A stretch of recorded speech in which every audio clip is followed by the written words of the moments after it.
Di media sosial, ramai tentang pendeta bisa kaya karena dianggap mengambil perpuluhan. Lalu, apakah setiap pendeta yang kaya, semuanya pasti karena mengambil atau korupsi perpuluhan jemaat? Jadi, mari kita bahas. Kita semua pasti pernah dengar atau baca firman Tuhan di Matius 6 ayat 33, yang berkata, "Tetapi carilah dahulu kerajaan Allah dan kebenarannya, maka semuanya itu akan ditambahkan kepadamu." Lalu, kita baca juga di Yohanes 10 ayat 10 yang berkata, "Pencuri datang hanya untuk mencuri dan membunuh dan membinasakan.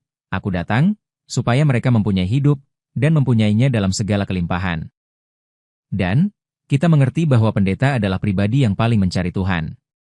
Dengan begitu, maka, dari dua ayat tersebut, pendeta sangat layak untuk diberkati.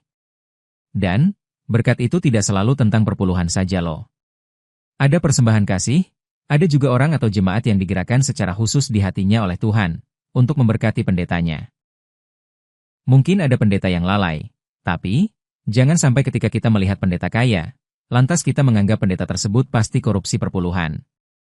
Juga, jangan sampai kita tidak perpuluhan, hanya karena kita berpikiran buruk tentang pendeta.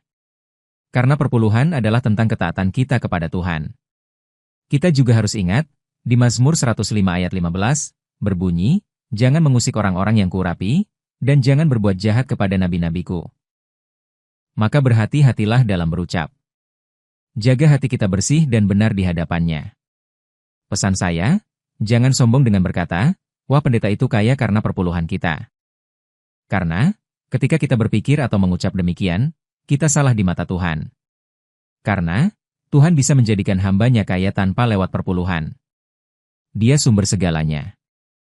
Jaga hati dan pikirannya. Tuhan berkati.